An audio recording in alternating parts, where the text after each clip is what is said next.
I never thought my life would change on a quiet Wednesday afternoon, but isn't that how it always goes? Ordinary day, ordinary errands, and then something rips right through the fabric of your reality.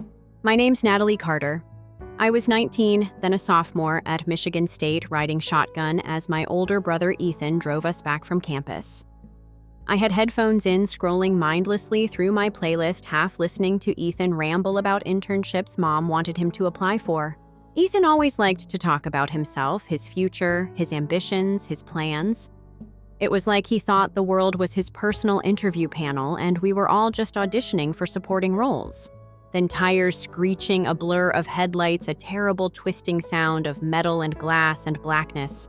When I woke up, I expected my parents hovering, holding my hand, faces etched in panic and love. Isn't that what moms and dads do when their daughter's been torn apart in a wreck? Instead, I opened my eyes to harsh fluorescent lights and a cold, sterile hospital room. My body felt foreign, wrapped in bandages, tubes snaking out of my arms, ribs aching like someone had carved me open and hastily sewn me back together. A nurse noticed my fluttering eyelids. "She's awake," she called softly, then disappeared. Mom and Dad entered moments later, but their expressions froze me in place, not panic, not relief, just irritation. Dad didn't meet my gaze. Mom crossed her arms tightly and addressed the doctor rather than me. "She's awake," she said flat, as if reporting the weather. That was my welcome back to life. The doctor, young, kind eyes, but distant in the way medical professionals have to be explained calmly. "You suffered internal injuries and lost a kidney, Natalie. But you're stable. We saved you." I tried to ask, "Where's Ethan?" My voice wouldn't cooperate, raw and dry as sandpaper. The nurse slipped me ice chips while I fought to form the question. "He's fine," Mom answered eventually, barely looking up from her phone. "A few scratches. You, on the other hand, well, you'll be here a while." And just like that, they drifted out of the room, leaving me alone with machines beeping steadily as if nothing at all had happened. Days blurred into nights. I lay there immobilized, watching shadows lengthen and shrink again. Ethan didn't visit. Neither did my parents, except when absolutely required. And even then, they seemed more annoyed than worried. I rationalized it, at first shock guilt, maybe they didn't know what to say. But then came the night that confirmed everything I'd quietly feared growing up in that house. It was late. The halls were hushed, my room dim, except for the glow of the monitor beside my bed. I'd been drifting in and out of a pain med haze when I heard voices just outside my door. I held my breath, recognizing them instantly. Dad, Mom, and the doctor. Their conversation started low, but when my mother spoke, her words sliced through the thin walls like glass. "So if we take her other kidney, what's the survival rate?" My heart stopped. My mother's voice was cool, clinical. The doctor hesitated, bless him, but he said the obvious. "She's already lost one. Removing the second would mean she wouldn't survive." My father's reply chilled me. "Ethan needs it. He's healthy. He has a future. Natalie, well, she's limited now." "She can't run," Mom added sharply. "She won't be able to carry much weight. She's already going to live a half-life." This would give Ethan his full life back. The doctor fell silent. I clenched my eyelids together as a painfully sharp lump lodged in my throat, threatening to choke me. All the while, my parents sat there, clinical and unflinching, debating if I was nothing more than an obstacle to Ethan's bright future. It all snapped into focus then. I had always been an afterthought in our family dynamic. Ethan was the golden child, their pride and joy, while I was tolerated at best, dismissed at worst. But I never ever believed they would view me as disposable. And yet here we were. I felt tears slide silently into the stiff pillow beneath my cheek. I stayed perfectly still as they left, waiting until long after their footsteps faded before daring to move. That night, lying in that antiseptic bed, I made a decision. I was getting out of this hospital, not just physically, but out of their lives entirely. And when I did, I wouldn't just survive, I'd thrive. Quietly, deliberately. I would build a life so whole and complete that their contempt would rot them from the inside out. But first, escape. The next morning, I asked the nurse if I could speak privately with the hospital social worker. She raised an eyebrow, but there must have been something raw and urgent in my voice because she simply nodded and said, "Of course, sweetheart. I'll call her now." That afternoon, a woman named Judith arrived. Mid-50s, kind face, no-nonsense eyes. She pulled up a chair and gently asked, "Tell me what's going on." I told her everything. Calmly, no tears, there were none left. I explained what I heard outside my door. My parents' words, their intentions. Judith didn't interrupt. But when I finished, she closed her notebook and took a long, steady breath. "That's all I needed to hear," she said. From that moment on, things moved fast. By the next day, there was a security guard posted outside my door. A protective order had been filed. My parents' access was revoked. They couldn't alter my medical records, couldn't visit, couldn't so much as peek through the door. When they found out, they tried storming the hospital. I watched from my window as security escorted them off the property, my mother pointing furiously toward my room, my father glaring up at the nurse's station. "She's our daughter," Mom screamed. "You can't just take her from us." But they had already made their choice. I didn't belong to them anymore, not in any way that mattered. And I wasn't done yet. Judith worked tirelessly on my behalf. Because I was 19, barely an adult, I could file for legal emancipation. With the hospital's recording system capturing every chilling word they'd spoken that night, the judge didn't hesitate. Within a week, I was emancipated. A free agent. No more guardianship, no more control. And when I was discharged, it wasn't back to my parents' cold suburban home. Judith found me a temporary placement in a women's shelter that partnered with the hospital for patients escaping abusive family situations. It wasn't fancy. A cramped bedroom with secondhand furniture, a threadbare comforter that smelled faintly of bleach, but it was mine. That first night, alone in that tiny room, I lay awake listening to the sounds of the city through a cracked window. Somewhere far below, a siren wailed, followed by the faint honk of a horn. And for the first time in weeks, I allowed myself to cry freely, not from pain or fear, but from relief. I was safe. The next phase of my life was about to begin, and I already knew this much. I would make sure they never forgot what they tried to do to me. I didn't know exactly what freedom would feel like until I walked out of that hospital, a plastic bag of belongings in one hand and my release papers in the other.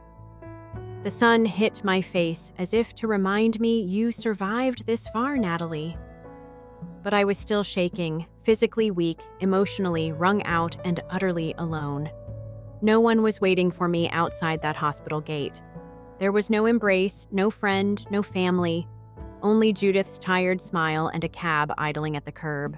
The women's shelter Judith placed me in was plain, tucked between a laundromat and a rundown deli on Chicago's west side. The smell of bleach lingered in the hallways. The room they gave me was the smallest I'd ever lived, in a single bed against a yellowing wall, a shared bathroom at the end of the corridor, and a small window that looked out onto a rusted fire escape. And yet, it felt safer than any place I'd ever called home.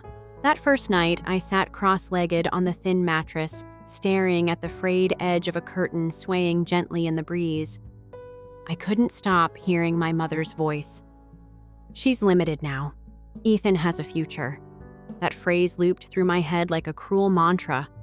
Limited. They had written me off. But I wasn't done. In that silence, I made myself another promise. I would build a life so solid, so self-sufficient, that the people who discarded me would choke on the knowledge of what I became. And I would do it with no shortcuts, no borrowed money, no pity, no ties that could ever be yanked again. That promise became my engine. Recovery was brutal. My body felt foreign, every movement a reminder that a surgeon's scalpel had rearranged me inside. The scar along my side itched constantly. My stamina was gone. I tired after walking a block, but I was patient with myself. Each painful step was symbolic, a step further from them. I took a part-time job almost immediately at a secondhand bookstore near the shelter. It was all I could manage, physically dusty, cramped aisles, quiet hours. But I liked the place. It smelled like old paper and wood polish, and the owner, Dan, treated me like a regular person, not a broken thing. He never asked what brought me there or why I winced when I lifted heavy boxes. He just let me shelve books and disappear into the background, which is exactly what I needed. But survival wasn't enough. I wanted more, and I knew education was my key.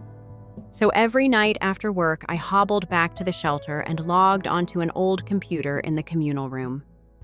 I finished my online coursework, graduated quietly, and applied for jobs in tech startups. I studied late into the night, hungry for independence. It wasn't all smooth. There were nights I doubted every decision. Nights when I sat up, shaking, clutching the scar on my side, wondering if maybe my parents were right. Maybe I was too damaged, too limited. But then I'd remember that cold conversation outside my hospital room and grit my teeth. They had underestimated me my whole life. I wasn't about to start doing it myself. The breakthrough came when I landed a junior admin job at a small healthcare software company. They didn't care that I had no connections, no fancy references, no prestigious internships. They cared that I was relentless, always first and last out, always willing to learn. Within 2 years, I was promoted to operations lead. By 24, I was chief operating officer part owner. We grew fast, doubling revenue year after year. I helped build the thing from the ground up, designing systems that were airtight, ethical, efficient. I made sure no one could be exploited the way I had been. But here's the thing about trauma, it doesn't vanish. It just buries itself deeper. Even as I rose professionally, even as I bought a modest apartment overlooking the river and furnished it with quiet pride, I still heard their voices, sometimes limited. Not worth it, just a girl. And that's why I never changed my phone number. Somewhere deep inside, I wanted to know if they would ever come crawling back. I didn't think they would, but I kept the line open anyway. It was a late Thursday evening when that moment finally arrived. I was sorting through candidate resumes for an executive-level hire. I didn't even notice the name at first. It was one file in a sea of digital folders until the third page, Ethan Carter. My brother, my golden boy brother, applying for a position at the company I'd helped build. At first, I froze. Was this real? Did he know I worked here? Had he traced me somehow? But the more I read, the more I realized he had no idea. The resume was bland, full of corporate speak, empty jargon. Average grades, patchy work history, and a weak cover letter that said nothing about passion, only ambition. I sat back in my chair and stared out the window as the city glowed below. The symbolism of it struck me hard. Ethan, the child they bet everything on, now sending out resumes into the void, and me, the disposable one, holding his fate in my hands without him even knowing. I could have simply rejected his application quietly. But no, I wanted him to look me in the eye. So I invited him to an in-person interview. The day he arrived, I made sure everything was perfect. The conference room gleaming. My nameplate polished, the sunlight catching the glass awards lined up behind me. When he stepped through the door, his face was casual at first, polite smile, confident posture, until he looked up and locked eyes with me. His expression changed instantly, as though the ground had tilted under him. "You, Natalie," he stammered. I nodded, keeping my voice calm, almost gentle. "Ethan. Good to see you again. Please have a seat." The next 20 minutes felt surreal. He fumbled through answers, sweating under the weight of a situation he clearly hadn't anticipated.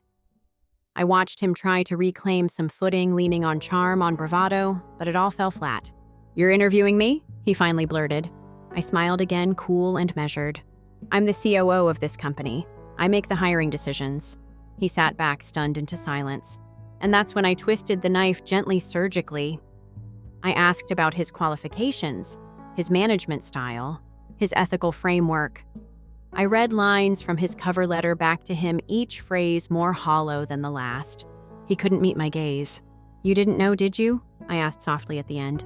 "You thought I was gone, that I'd disappeared into the system, maybe even dead." He swallowed hard, but said nothing. I leaned forward, elbows on the table. "You and our parents decided I wasn't worth saving. You stood by while they plotted to take my life for your convenience." His face flushed. He opened his mouth, but no excuses came. And now I continued, voice razor sharp, but almost whisper quiet. "You sit here desperate for a job in my company." There was a long, painful silence. Then he whispered, "Please, things have been hard lately. They told me you wouldn't." Wouldn't what? I pressed. Survive, thrive, matter. He dropped his head. I stood then, slowly, deliberately, and walked to the window. The city skyline stretched out below me, glittering and vast. I thought of all the nights I'd doubted myself, all the silent tears I'd shed alone in that cramped shelter room. And here I was, whole. "I'm going to make this very clear," I said without turning around. "Not only will you not be working here, I'm blacklisting your name with every partner firm we work with, every recruiter I know, every hiring manager I trust." His breath caught audibly. "You can't." I interrupted calmly, "And I will." Then I turned back to him, meeting his wide, desperate gaze with quiet steel. "Ethan, I want you to go home tonight and explain to Mom and Dad exactly who holds power now." His hands trembled as he gathered his papers, eyes darting around the room as if searching for a lifeline. But there was none.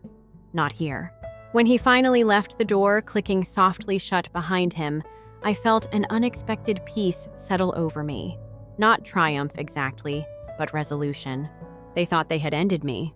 They thought I was limited, but I had become limitless, and I wasn't done yet. I thought I'd feel victorious after that encounter with Ethan. I thought watching him stumble out of my office, shoulders hunched, dignity shattered, would heal something inside me.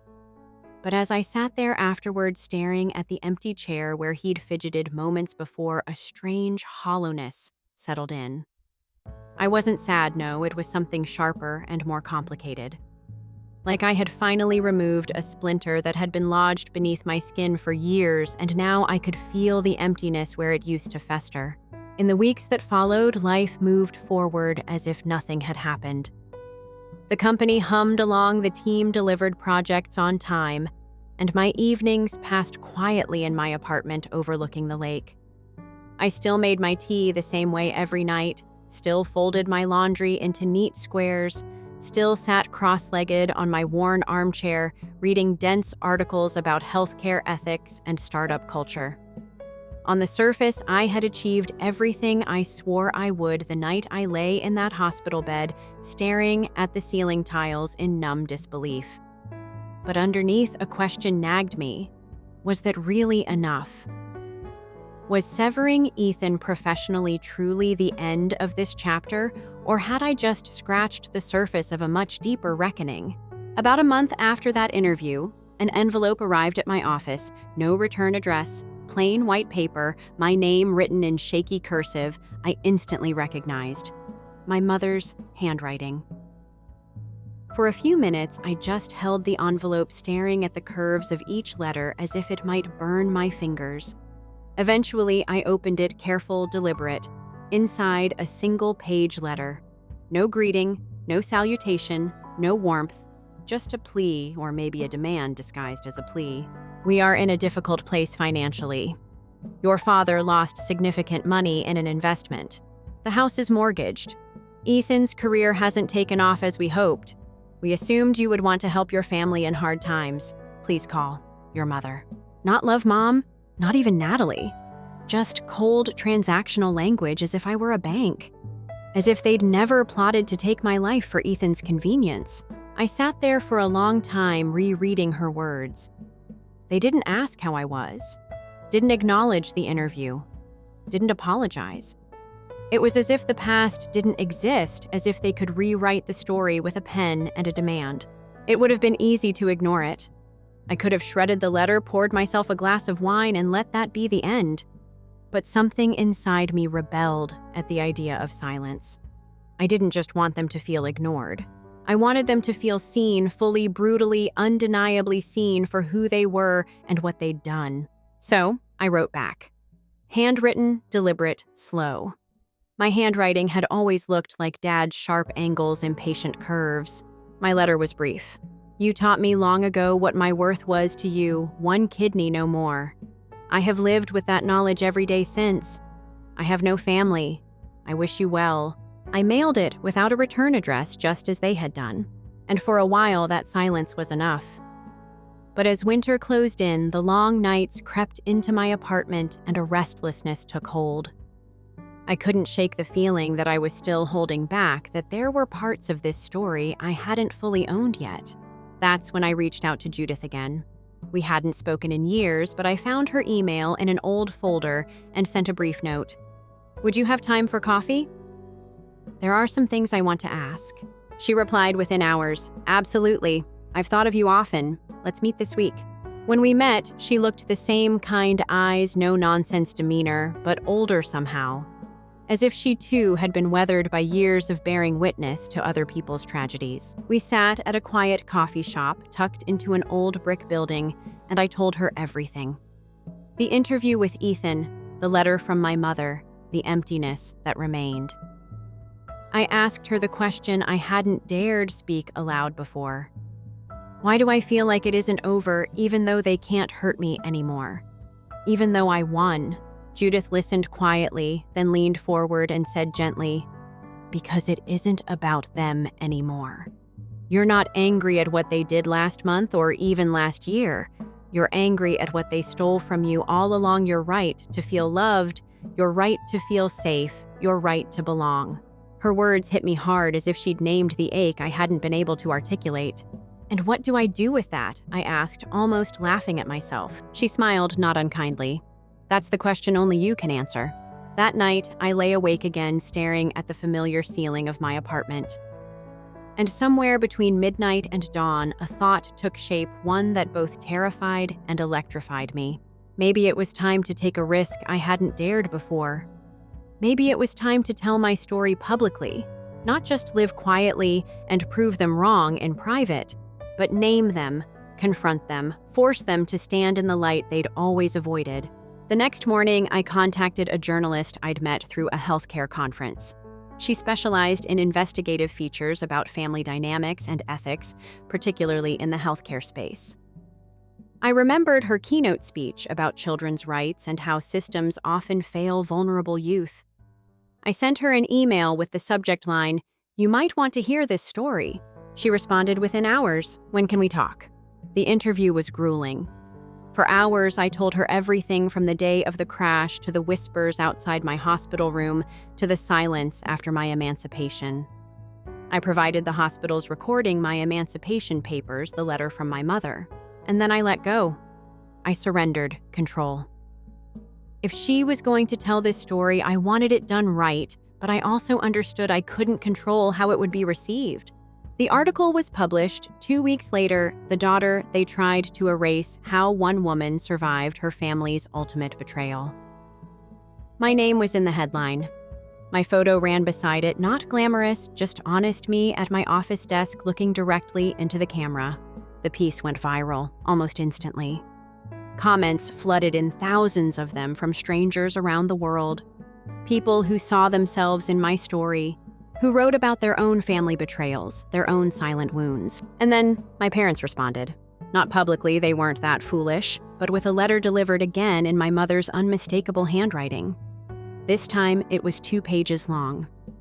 Accusations, rationalizations, veiled threats disguised as wounded outrage. How dare you air private family matters? We did our best. We made sacrifices. Ethan is suffering too. I read every word calmly, almost clinically. And then I did something that felt as symbolic as any gesture I had ever made. I lit a single match and burned that letter over my kitchen sink, watching the paper curl and blacken and disappear. Afterward, I poured myself a glass of water, sat at my kitchen table, and realized I was smiling, not triumphantly, but peacefully. The war was over. Not because they had apologized, they never would, but because I no longer needed anything from them. Not their approval, not their explanations, not their money, not even their silence. But this wasn't the end. Not yet. I still had one more decision to make, a final, risky, deeply personal decision that would shape my future. In the midst of the media attention, a group reached out to me, a nonprofit focused on reforming medical ethics laws, especially around parental control and minors' rights in organ donation. They wanted to name a new legislative initiative after me, the Carter Protection Act. A law that would create stronger safeguards to ensure no minor could be coerced into organ donation under duress from family. They wanted me to serve as an advisor, a face for the movement. It was tempting. It was also terrifying. Did I want to tether my name forever to this history? Did I want to stand publicly as the girl whose parents tried to harvest her organ? Could I turn that pain into power, or would I be trapped in the role they had written for me all along? A body, a symbol, an object? That night, I sat by my window watching the city lights flicker on one by one. I thought of every person who had written me after reading the article, all the stories they shared of family betrayal, abandonment, cruelty, silence. I thought of my scar, the literal line running down my side, and how I had once hated it, a reminder of everything I lost. But now maybe it could mean something else. By dawn, I made my decision. I picked up my phone, dialed the number the nonprofit had given me, and when the director answered, I said simply, "I'm in. Let's get to work." This wasn't about revenge anymore. This was about rewriting the story entirely. About proving to myself more than anyone else that I wasn't limited, that I never had been, and for the first time in years, I felt free. I didn't expect the media attention to last long. Viral articles usually burn hot for a few days, maybe a week, before they're replaced by the next scandal or heartwarming story. But this was different. My inbox was still flooded 2 weeks after publication, strangers telling me how my story gave them the courage to walk away from abusive families, nurses writing to share their frustrations with how easily parents override children's autonomy in hospitals, lawyers offering free consultations for anyone trapped in similar situations. Everywhere I went, I felt their eyes. The barista at my favorite coffee shop paused when she handed me my order. A woman on the subway smiled sadly, her glance lingering on the faint scar at my temple I'd forgotten still marked me. Some nights I lay awake staring at my ceiling and wondered if this was my life now, a walking headline. I told myself I was fine. I told myself I was strong. But there was one thing I didn't tell anyone. Not Judith, not the nonprofit team, not even the journalist who had written the story so compassionately. The truth was I was tired. Not just physically tired from late nights and endless interviews, but soul tired. Every time I sat down to answer emails or draft statements about medical ethics and minors' rights, a quiet voice whispered inside me, "None of this fixes the wound they left. None of this rewrites your childhood. You're still carrying it, Natalie." But I didn't let that voice stop me. I couldn't. When the nonprofit formally asked me to serve on their advisory board, I said yes. And when they flew me to Washington, D.C. to testify before a House subcommittee on medical ethics and child protection, I went standing in a tailored black suit behind a polished oak table, speaking calmly and clearly into a microphone while cameras flashed all around me. I watched legislators scribble notes while I spoke, watched their staffers lean in as I described exactly how easy it had been for my parents to manipulate a system that was supposed to protect me. I knew this mattered. I believed it mattered. But in the quiet moments afterward, as I walked back to my hotel room or sat alone at the airport gate waiting for my flight home, the hollow ache inside me remained. Then something happened. I hadn't expected. My mother sued me. Her attorney sent notice that she was filing a civil lawsuit for defamation, claiming my story had irreparably harmed her reputation and ability to live peacefully in her community. The gall of it. After everything. After her cold plot to end my life had been caught on hospital security recordings. After their refusal to apologize after Ethan's humiliating job interview. Now this. At first, I laughed when I read the complaint. It felt absurd, like something out of a dark comedy, the woman who tried to barter my organs suing me for embarrassing her. But as I read through the legal jargon words like emotional distress and character assassination, I realized that for my mother, this wasn't about money or even public redemption. This was about control. This was her last attempt to pull me back under her thumb, and that made it dangerous. I called Judith first. "I know a great lawyer," she said immediately. "This won't stand. You have every right to tell your truth." But I hesitated. It wasn't just about winning a court case. It was about what that courtroom would represent. I'd built my whole life on clean exits, on walking away from toxicity, not wrestling in it. But now, Maybe this was the final confrontation I hadn't realized I needed. So I said yes, we'd fight this, publicly, openly, fully. The next 2 months became a whirlwind of depositions and strategy meetings. My mother appeared at every session, perfectly coiffed, pearl earrings, cashmere sweater draped just so, playing the role of wounded matriarch to perfection. But she couldn't fake everything. Her resentment simmered under the surface, slipping out in sideways glances and bitter asides when she thought no one was listening. The symbolism of it all struck me every time we sat across that long mahogany conference table, here on one end with her lawyer, me on the other with mine. A perfect metaphor for the war we'd been waging for decades, except now it was all out in the open on the record, every word transcribed. Then came the twist no one predicted. During discovery, my lawyer unearthed documents I didn't even know existed. Financial records showing my parents had billed Ethan's childhood medical expenses to a trust fund my maternal grandmother had set up for me years before. A trust fund I never knew existed. My grandmother, the one relative who'd ever shown me kindness, had quietly established a college fund in my name before she died. My parents drained it completely by the time I was 16. This wasn't just betrayal, it was theft. And suddenly our case took a sharp turn. My lawyer filed a counterclaim for fraud and misappropriation of assets. My mother's defamation case fell apart almost instantly under the weight of that revelation. Her attorney withdrew 2 days later. I didn't need to do anything more. The truth was on paper now. The records couldn't be denied. But what shook me most wasn't the financial theft itself. It was what it revealed their cruelty toward me hadn't been a momentary lapse or a desperate reaction to Ethan's accident. It had been systematic, deliberate, a lifetime of treating me as disposable even when I was too young to understand it. And yet here I was, whole, successful, thriving. In the final court hearing, as the judge dismissed my mother's lawsuit and awarded me full restitution of the stolen trust fund plus interest, I caught her eye across the room. Her expression was blank, unreadable. For once, I didn't try to decode it, because it didn't matter anymore. Afterward, I walked out of that courtroom and into the bright afternoon sun. Reporters clustered near the courthouse steps, eager for a statement. My lawyer offered to speak on my behalf, but I shook my head. I stepped up to the microphones myself. "I'm grateful for today's ruling," I said, my voice steady, natural mine. "But let me be very clear. This was never just about money or a lawsuit.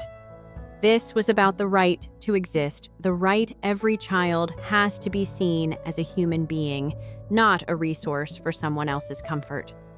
I told my story because it is mine to tell, and I will keep telling it until the systems that failed me protect children like me from ever going through what I went through." And then I walked away, not triumphant, not angry, just free. That night, as I sat on my balcony watching the lake shimmer beneath the moonlight, I thought about everything that had brought me to this moment. The hospital bed, where I first overheard their cold calculus. The shelter room where I rebuilt my life one quiet evening at a time. The glass-walled office where I faced Ethan. The courtroom where I faced her. Every place a symbol, every place a chapter. I hadn't just survived. I had remade myself entirely. But even as I sipped my tea and felt the peace of finality settling in, I knew this wasn't quite the end. Because just before leaving the courthouse, one of the nonprofit directors approached me quietly. "We're forming a coalition," she said. "Not just a campaign. A full legal defense fund for minors trapped in abusive families for kids like you used to be." She handed me her card. "We want you on the board, not as a figurehead, as a leader." I turned the card over in my fingers as I watched the city lights blink below me. The chapter was closing, but the story wasn't over. Not yet. I kept that card from the nonprofit director on my coffee table for days, flipping it absently while I worked through emails or stared out at the cold shimmer of the lake. I couldn't stop thinking about what she'd said, not just a campaign, but a legal defense fund. A safety net for kids like me, for kids who couldn't yet walk away. The idea electrified and terrified me in equal measure. Joining this coalition wouldn't just mean occasional speeches or writing a check. It would mean opening myself up again fully, publicly, permanently, as the girl whose parents tried to harvest her kidney. the girl who sued her own mother, the woman who lived when her family would have preferred otherwise. I thought about everything I'd built, the apartment that finally felt like home, the company I helped run, the fragile quiet I'd earned after years of chaos. Did I really want to reopen the door to all that darkness? Could I carry the weight of other people's suffering after carrying my own for so long? And yet, I couldn't stop thinking about what Judith had said in that cafe. You're not angry at what they did last month or last year. You're angry at what they stole from you all along. That anger still sat in my chest, heavy as stone, no matter how many legal victories or glowing headlines I collected. If I didn't use it, if I didn't shape it into something purposeful, then all I'd done was survive. And surviving wasn't enough anymore. So I made the call. When I told the director I was in, she didn't hesitate. Good, she said simply, as if she'd already expected this. Let's get to work. From that moment forward, my life changed again. Not dramatically at first, but in a slow, steady way that crept into every hour. Meetings with lawyers, policy analysts, activists, strategy sessions late into the night about legislation. We'd draft children, we'd defend hospitals, we'd pressure to adopt new ethical codes. My name became a symbol, whether I wanted it or not. At first, I tried to keep everything separate, running operations at my company by day, serving as an advisor to the coalition by night. But the lines blurred fast. A journalist published a glowing profile about my dual-life corporate executive by weekday, children's rights crusader by weekend. Soon, potential clients stopped talking about software specs and started asking about my court battle. New hires whispered about my testimony in the break room. And one evening, just as I was locking my office, my CFO stopped by and asked, his tone careful. "Natalie, is this your future now, the advocacy work? Should we start planning for you stepping away?" It wasn't malicious. It was practical, logical. But it shook me anyway. For years, I'd defined myself by my ability to rebuild, to outwork, to prove I could thrive in a world that never wanted me to. Walking away from the company would feel like surrendering a piece of that hard-won identity. And yet I couldn't deny what I felt every time I stepped into a coalition meeting alive. Like every scar on my body, visible or invisible, had been transformed into a badge of purpose. The symbolism wasn't lost on me. In the boardroom, I had wielded power the way my parents had once wielded control, calm, precise, polished. But in the coalition meetings, I spoke raw truth. I didn't wear suits, I didn't memorize talking points, I just told my story. And people listened. Not just politely, they listened as if I was giving them permission to speak their own buried truths. That was intoxicating in a way no promotion or bonus ever could be. But it was risky too. The more public I became, the more the past found ways to creep back. One morning, as I left my apartment building, I found an envelope tucked under my windshield wiper. No return address, no postmark, just a single sheet of paper inside with a message scrawled in angry block letters. "You ruined Ethan's life. Enough." No signature, but I knew. My parents had never been subtle. Whether it came directly from them or from someone they'd poisoned against me didn't matter. The message was clear: we're still watching. You're still ours to control. I sat in my car for a long moment, gripping the steering wheel so tightly my knuckles turned white. I wasn't scared exactly, but I was furious. Furious at how even now, after all this time, they still thought they could silence me with shame or intimidation. I crumpled the note and tossed it into the back seat. And that afternoon, at the coalition's next strategy meeting, I told them everything: the note, the implied threat, my family's long shadow. The director didn't hesitate. "You know what this means," she said calmly. "It means we're doing something that matters. And it means we need to escalate." We doubled our efforts. We started drafting not just one legislative proposal, but three: one to tighten oversight of parental consent in pediatric medical ethics, one to fund specialized advocates for children trapped in medical abuse situations, and one to increase penalties for adults who exploited minors for financial or medical gain. I became the face of all three. My photo ran in the Washington Post above the headline, "From Survivor to Architect of Reform." The symbolism wasn't lost on me, architect. I had studied architecture once before my life derailed. I had dreamed of designing homes, safe places. Now, in a way, I was building a different kind of home, a legal framework where kids like me might finally be safe. But not everyone celebrated. Protests began outside my company's headquarters. Small at first, a handful of people holding signs accusing me of attacking family rights. Parents know best, one sign read. Government out of our homes, said another. Some days, their chants seeped through my office windows as I sat at my desk trying to focus on budgets and timelines. Other days, I heard my own name distorted through bullhorns.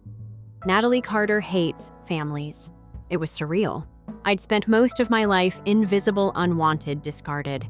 And now strangers screamed my name on the sidewalk as if I were a villain. That's when I realized this was never just about me and my family. This was about society's deep, conflicting beliefs about family itself. For some people, family was sacred even when it was abusive, even when it stole, even when it silenced. For me, family was a choice, a bond earned, not inherited. And this coalition, these kids we were fighting for, they were my family now. That shift in belief hardened something inside me. I stopped hiding at work. I stopped pretending I could keep my life compartmentalized. At the next all-hands meeting, I stood at the front of the room and told my entire team the truth, not just about my past, but about my future. I know you've all read the articles, I said, my voice steady. I know you've heard the protests outside. So let me make this simple. Yes, I am the Natalie Carter in those headlines. Yes, I am the Natalie Carter who sued her mother, who testified before Congress, who is fighting for these reforms. I paused, looking around at their faces. And yes, I am stepping down as your CO.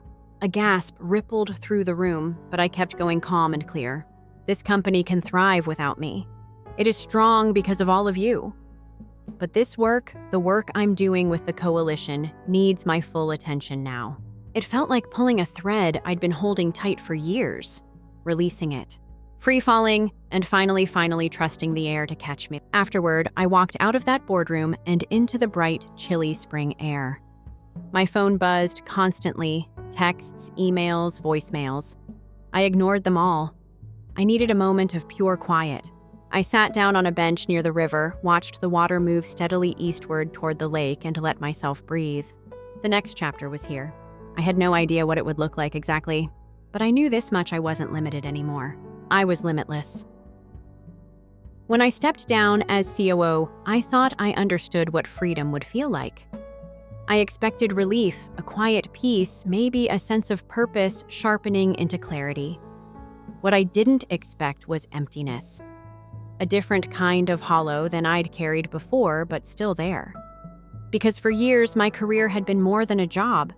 It had been my armor, my fortress, the structure that held me together while I rebuilt from nothing. Without it, I was exposed. But this time, the emptiness didn't terrify me. It challenged me.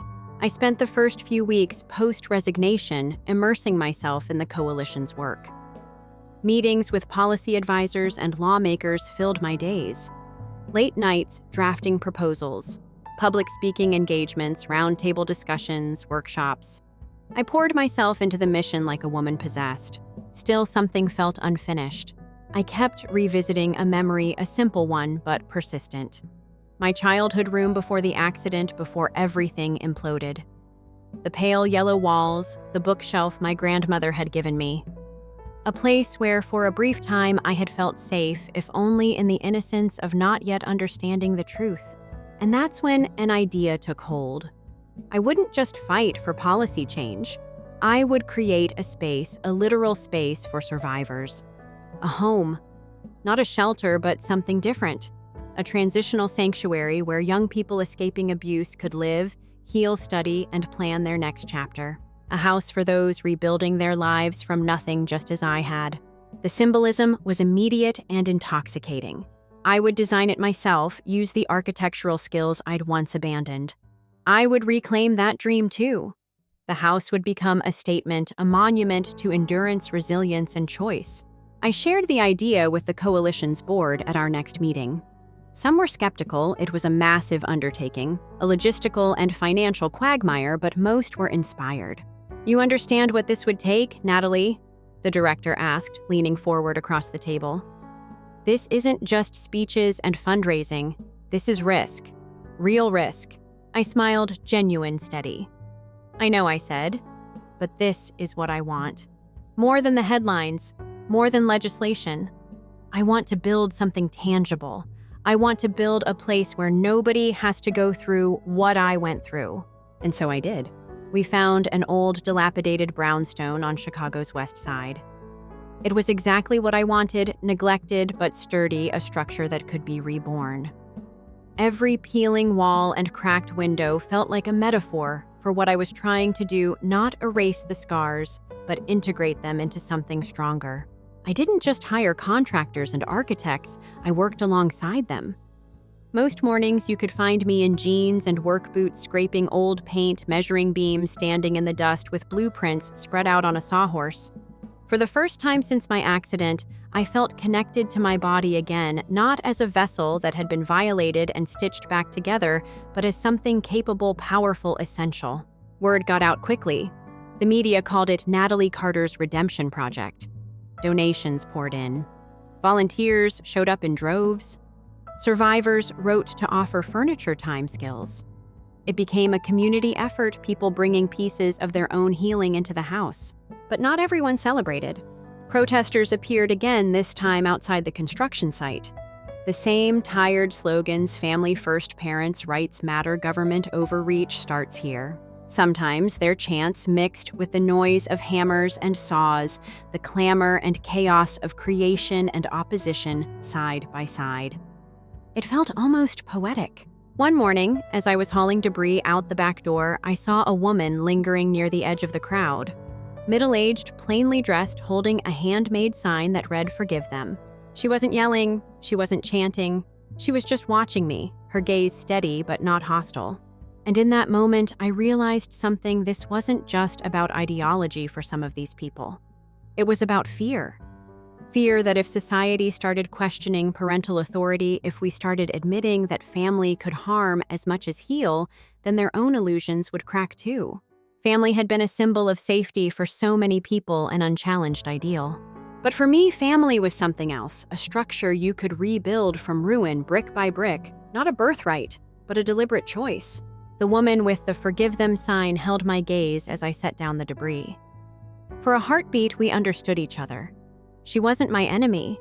She was just trapped in a belief that no longer worked. And I wasn't going to fight her. I was going to build something better. By late spring, the house was nearly finished. Polished wood floors gleamed where cracked linoleum had been ripped up. The walls were painted a soft, warm yellow, the same color I remembered from my childhood bedroom, but brighter, infused with sunlight. We furnished it simply, but beautifully cozy couches, bookshelves lined with donated novels, a kitchen stocked for communal meals. Every room felt deliberate. Every corner felt safe. We called it the sanctuary, not subtle, but honest. The night before our grand opening, I stayed late walking the halls alone, touching the smooth banisters, testing light switches, running my fingers along the windowsills. And then I stood in the front doorway, leaning against the frame, looking out at the quiet street. This was my house now. Not just literally, though my name was on the deed, but symbolically too. This was the home I had built from ashes, from scars, from defiance. As I stood there, my phone buzzed in my back pocket. An unknown number. I almost ignored it, but something told me to answer. It was Ethan. His voice was hoarse, shaky. "Natalie, I don't know why I'm calling. I saw an article about the house, about you, and He trailed off. I didn't say anything. I just listened, my breath caught in my throat. "I didn't know," he said finally. "About the trust fund, about all of it. I thought I was the one who suffered when Dad lost his job, when the mortgage payments piled up. I didn't know they were taking from you too." I still didn't speak. "Then do you hate me, Natalie?" I closed my eyes. Did I? Once, maybe. Once I hated him with a rage that burned through my body like wildfire. But now I wasn't sure. He wasn't the architect of my suffering. He had benefited from it, yes, but he had also been a pawn in their game, just like I had been. I chose my words carefully. "I don't hate you, Ethan," I said at last, "but I don't need you either." There was a long silence on the other end of the line, then a quiet, almost broken reply. "That's fair." And he hung up. I slipped the phone back into my pocket and stepped inside the sanctuary, closing the door gently behind me. That conversation with Ethan didn't feel like a cliffhanger. It felt like closure. At last. The next morning, as the first group of young residents arrived, shy, nervous, carrying backpacks and battered suitcases, I met them at the front door myself. I welcomed them in. I showed them the rooms. I explained the house rules: kindness, honesty, respect. And then I said something I hadn't planned, but which felt right. This is your home now. Not because you were born into it, but because you choose it. And we choose you. As I watched them settle in, exploring the rooms, laughing nervously, claiming spaces, I felt something I had never felt before. Not peace exactly, not triumph, but belonging. True belonging. The story wasn't over. In many ways, it was just beginning. But this chapter, the chapter of being defined by my parents' choices, by my brother's future, by their betrayals and silences, that chapter was closed. And I was finally fully free. Story 2. My name is Sophie Grant. I'm 29 years old.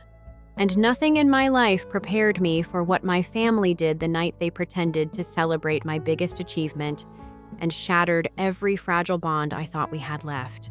It all began the evening I invited them over to celebrate something I'd worked toward for years, my first home. I say celebrate now with heavy quotation marks because what unfolded that night made me question everything about what family even means. I grew up in a family that treated cruelty like a family sport. My older brother Liam, now 32, has always played the golden child role with eerie perfection. My sister Chloe, her 26, learned early to laugh at every punchline no matter how cruel, just to stay in favor. And my parents. They perfected the art of backhanded compliments and undermining any joy I dared show. Their motto could have been, "It's just a joke. If you can't laugh, that's on you." And I tried. Oh, I tried to laugh along for years. But buying this house wasn't just a big purchase, it was symbolic.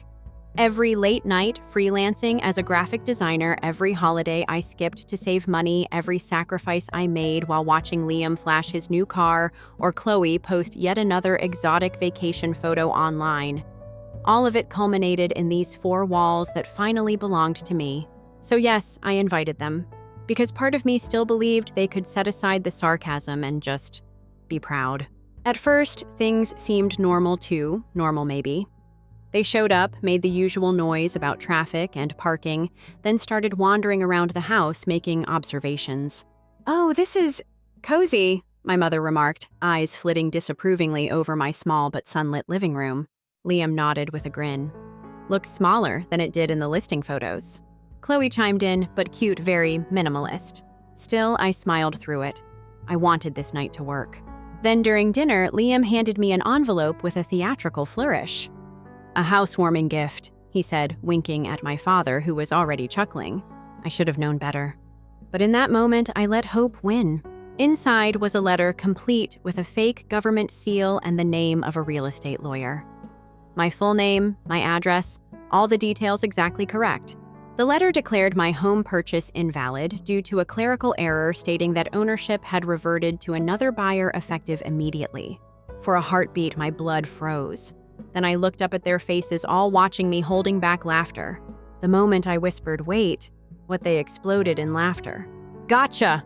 Liam crowed. My father slapped his knee, tears in his eyes from laughing so hard. Chloe was already holding up her phone, recording the entire thing. I felt my face flush, not just from embarrassment, but from betrayal. They didn't just pull a prank. They knew what this house meant to me. And they chose this milestone, this one thing I was truly proud of, to turn into a cruel spectacle. I tried to gather myself, but tears welled before I could stop them. And that, of course, made them laugh even harder. "Come on, Soph," my mother said, waving her hand dismissively. "Don't be so dramatic. It's a joke. You need to lighten up." Liam leaned in. Seriously, it was hilarious. And look now, we have a video to remember this moment forever. I got up. I left my own dinner table without a word. Driving home alone later that night because, yes, I needed to step away from my own house to breathe, I realized something that shook me. This wasn't the first time they'd humiliated me. Not even close. There was the time Chloe accidentally spilled coffee all over my interview outfit before an important job opportunity. The time Liam convinced me my dog had run away just so they could record my panic and post it online. Every time I let it slide. Every time I told myself, they're family, it's just what they do, don't be sensitive. But this time, this was different. This was my sanctuary, the one thing I built for myself, and they defiled it with their cheap cruelty. By the next morning, I had made a decision. I quietly blocked their numbers, unfriended them on every platform, declined every invitation. I didn't post an angry status or make a scene, I just withdrew. At first, silence. Then the guilt tripping started.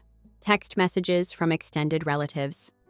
Sophie, how could you cut everyone off like this? Family is everything. Voicemails from my mother crying, please, we miss you. You're tearing the family apart. But every message only confirmed what I now understood deeply. In this family, cruelty had always been excused as comedy. My pain had always been brushed aside as oversensitivity. This house, my house, was supposed to be my beginning. I refused to let it become the next stage for their sick jokes. Even as I sat alone on my couch that weekend, scrolling through photos of empty rooms that I was still in the process of furnishing, I felt something I hadn't felt in years, peace. But I also knew this wasn't over. Because some people, when you draw boundaries, don't just step back quietly. Some people push harder. And my family, I could already feel it coming. I thought cutting contact would be enough. I told myself that silence was my shield, that if I simply withdrew, they'd get bored. But families like mine don't give up easily, especially when the person who's always been their favorite target suddenly stops playing along. The first knock came just 4 days after that disastrous dinner. I was curled up on the old sofa in my barely furnished living room, sipping lukewarm coffee from a chipped mug I'd found at a thrift shop. The house still smelled faintly of fresh paint and sawdust, the scent of new beginnings. But when I peeked through the curtain and saw Liam and Chloe standing on my front porch, all those fragile feelings shattered again. They weren't here to apologize. I knew that before even opening the door. Liam was smirking, holding his phone up like this was just another scene to capture for the group chat. Chloe waved as if this was a casual social call, her oversized sunglasses hiding whatever contempt I imagined was flickering in her eyes. I didn't open the door. I stayed quiet, heart racing as they knocked again and again, calling out, "Come on, Soph, this is ridiculous. We're family. You can't be mad forever." But I could be, and I would be. They didn't leave right away. They lingered, laughing loudly, making pointed comments about my cute little fixer-upper, and I realized this wasn't a one-time stunt. This was a campaign. Over the next 2 weeks, they escalated, showing up unannounced at odd hours, sometimes in the morning, as I left for work, sometimes after dark, when I was winding down. Once they left a cardboard sign taped to my front door that read, "Lighten Up Sophie," in neon pink spray paint like some sick parody of an inspirational quote. The symbolism wasn't lost on me. My house, this house, was supposed to represent everything I'd earned on my own freedom piece, a fresh start. And now they were invading it, mocking it, turning it into a theater for their cruelty. The thing that really broke me, though, happened late one Friday night. I had just returned from a long day at the design agency where I worked exhausted but proud. My team's project had been selected for a regional award, and I was quietly celebrating with a glass of wine and a playlist of old indie records. I stepped out onto the front porch to breathe in the cool air and froze. My car parked in the driveway was splattered in raw eggs. Dozens of them. Yolks dripping down the windshield shells, crushed into the wipers. I could still smell their freshness, could almost picture Liam and Chloe laughing as they hurled them at my car, probably filming the whole thing to share in some private family group where my pain was entertainment. That was my breaking point. I sat on the porch steps, in the dim glow of my porch light, shaking but resolute. I couldn't keep waiting for them to grow tired of this. This wasn't harmless teasing. This was harassment. And I needed to protect myself, even if that meant taking a step I'd sworn I'd never take, calling the police. Filing the report felt surreal, almost like betraying some invisible social contract. Society loves to preach that family is everything, that no matter how badly they treat you, you're supposed to endure it quietly, forgive endlessly, keep showing up at dinners and birthdays and weddings and funerals. But what happens when family is the very thing poisoning your life? When the people who should love you are the ones actively dismantling your peace? The officer who took my statement was surprisingly kind, professional, but not dismissive. I handed over the security footage from my doorbell camera, clear as day. Liam and Chloe laughing as they splattered my car. It was evidence undeniable. A symbol to proof that I was no longer imagining things, no longer doubting my own reality the way they had trained me to. When the police issued them an official warning to stay away, I thought maybe, just maybe, that would be enough. And for a brief few days, there was silence. I almost allowed myself to believe it was over. But it wasn't. Because even though Liam and Chloe stopped showing up physically, their retaliation took a new, more insidious form. The text messages began short, snide, dripping with mockery, tattletale. Can't take a joke, huh? Congrats on ruining the family vibe. I blocked them, of course, but the extended family soon picked up the baton, sending guilt-laden messages and voicemails dripping with performative sorrow. Sophie, we're all so disappointed you called the cops on your own brother and sister. What happened to loyalty? Blood is thicker than water, you know. It was almost funny, in a grim, bitter way. None of these people had lifted a finger to support me over the years. Not when my parents mocked me, not when Chloe sabotaged my interview outfit, not when Liam made me believe my dog had run away just to watch me fall apart. But now, suddenly, I was the bad one, the disloyal daughter, the ungrateful sister. This was about more than my family now. This was about the lie that so many people are taught to believe, that family should be forgiven endlessly, that cutting ties is a sign of weakness or cruelty, when sometimes it's the only path to survival. By the end of that second week, something inside me shifted. I stopped looking at my house as a battlefield. I reclaimed it not just legally, but emotionally. I bought fresh flowers and put them in the windowsill. I painted my front door a brilliant teal, a color that made me smile every time I walked past. A small act, but symbolic, a marker of ownership, autonomy, defiance. But deep down, I knew this was a temporary peace. I could feel it like the subtle hum of tension before a storm breaks. They weren't finished, not yet. And sure enough, on the third Saturday after that cursed dinner, I woke to a new horror, my driveway littered with shredded toilet paper shaving cream spelling out "Drama Queen" across the concrete, and plastic forks stabbed into the grass like tiny white daggers. My security camera caught them again, Liam and Chloe laughing, filming themselves triumphant. And in that moment, as I watched the footage, my fear transformed into something else entirely resolve. I wasn't going to hide anymore. No more waiting for them to stop. No more hoping for apologies that would never come. It was time to fight back, not with pranks or silence, but with the full force of the law and my own strength. The next step would change everything. But I was ready. That morning, staring at the mess Liam and Chloe had left, shaving cream scrawled across my driveway like graffiti, the plastic forks glinting in the sun like some absurd battlefield, I realized this was never going to stop unless I took the next step. I sat cross-legged on my porch barefoot, feeling the cool concrete against my skin, breathing in deeply as I stared at the words they had left for me, drama queen. The irony wasn't lost on me. They had always accused me of being dramatic when I pushed back. Yet here they were, vandalizing my home, laughing into their cameras, desperate for attention, while branding me the problem. That was the moment I felt a shift deep inside, not anger, not sadness, but something colder, clearer. A kind of acceptance that this fight wasn't about a single prank or even a history of petty cruelty.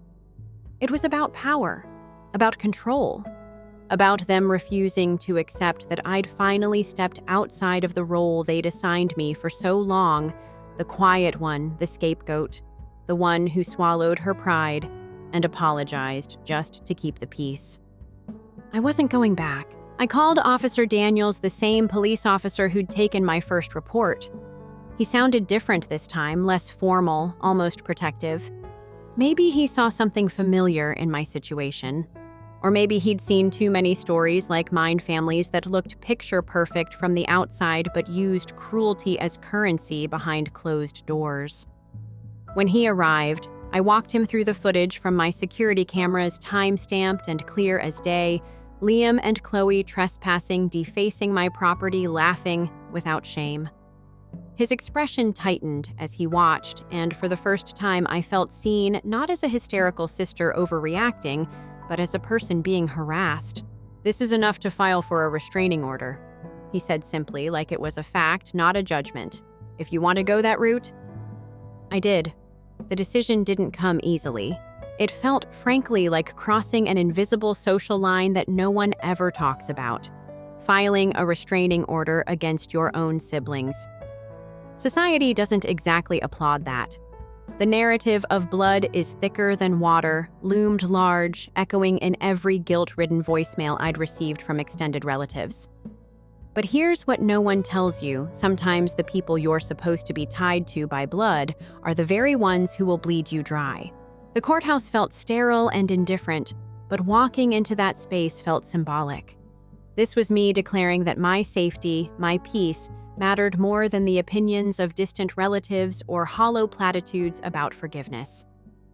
The clerk was patient as I filled out the paperwork carefully, detailing every incident: the prank letter, the vandalism, the harassment, the texts.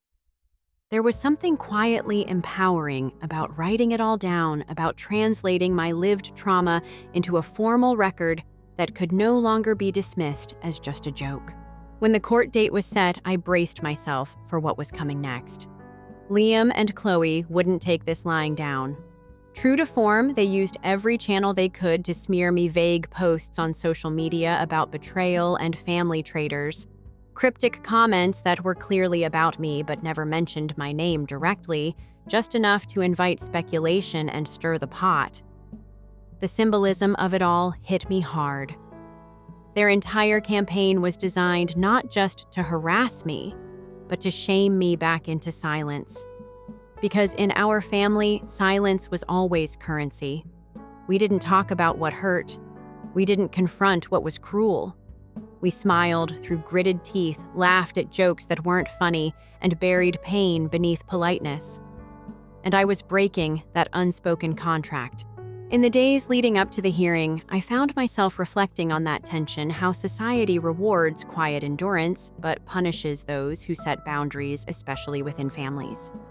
How often women, in particular, are expected to forgive and forget, to smooth things over for the sake of appearances, to shoulder the emotional labor of keeping family harmony, even when that harmony is poisoned at its core. And yet here I was, finally rejecting all of it. The day of the hearing arrived under a cold, gray sky. I dressed deliberately that morning, not to impress, but to feel grounded. Simple dark jeans, a soft navy sweater, and my late grandmother's silver locket around my neck. A reminder that not all family bonds are toxic. That somewhere in my lineage there had been tenderness and kindness, even if it had skipped a generation or two. At the courthouse, I spotted Liam and Chloe before they saw me. They were laughing, as always, animated, confident. But when they finally looked over and met my gaze, their laughter faltered.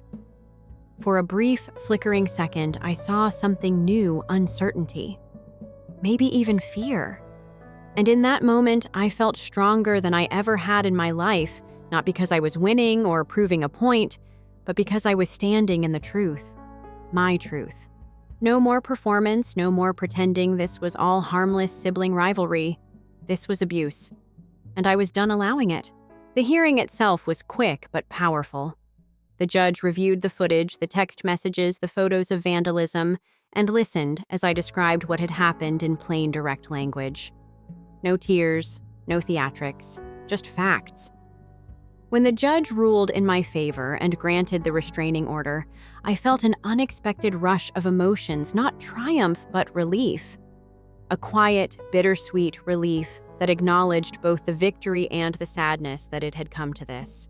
But as I walked out of that courthouse, I felt something deeper too, a shift inside me. I no longer saw myself as someone who needed to be forgiven for setting boundaries. I wasn't the drama queen they mocked in Shaving Cream. I was simply a woman who finally chose to protect her peace over maintaining an illusion of family unity. Yet even as I settled back into my home that evening, the teal door now seeming brighter than ever, I knew this wasn't truly over. The restraining order was a legal line, but emotional scars run deeper than paper boundaries. And my family. They had spent a lifetime teaching me that they didn't respect boundaries unless they were forced to. As I made tea in the quiet of my kitchen, a new thought crept in, a darker one but also clear. They would find another way to try to break me. Maybe not tomorrow, maybe not next week, but eventually. The game wasn't over, and for the first time, I didn't feel afraid. I felt ready. The first days after the restraining order felt deceptively quiet. I walked through my house with a new ease, noticing how the morning light settled in the kitchen or how the wind played gently against the teal-painted door, a symbol now not just of my freedom, but my defiance. I had reclaimed this space. For a while, I let myself breathe. But peace after trauma is never simple. Silence doesn't always mean safety, it can mean waiting. And I knew my family too well to believe they'd simply accept this boundary as final.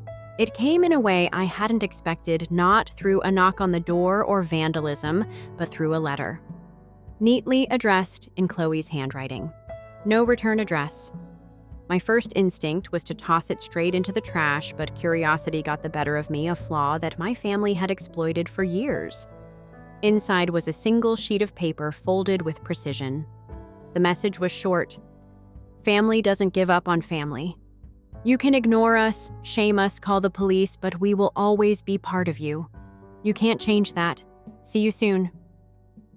The words struck in a way even their pranks and cruelty hadn't. They were a reminder of a darker truth, one that society often upholds like a badge of honor. Family is forever, no matter what. That evening, I sat on my porch, running my fingers along the grain of the wooden railing, staring out at the street and wondering what "see you soon" really meant. The sun was setting, washing everything in amber light, and I thought about how this house had become both my fortress and my prison. I could feel their shadow lingering around the edges of my peace, and I realized boundaries don't mean anything unless you're willing to defend them every time they're tested. That night, I made a decision that felt both terrifying and liberating. I would go to them. Not to negotiate, not to apologize, not even to demand an end to their harassment, but to stand before them on my own terms and say what needed to be said directly, honestly, and finally. It was risky. My friends told me not to do it. "You have legal protection now," my friend Rachel warned over the phone. "You don't need to go back into the lion's den just to prove a point." But this wasn't about proving a point. This was about reclaiming the narrative that my family had controlled my entire life. On Saturday morning, I drove to my parents' house, a place I hadn't set foot in since that disastrous dinner. The driveway was full: Chloe's car, Liam's SUV, my father's aging sedan. A small part of me hesitated as I stepped out of the car, clutching nothing but my house keys, a reminder to myself that I could leave whenever I chose, that I held the power now. The front door was ajar, voices inside, laughter even.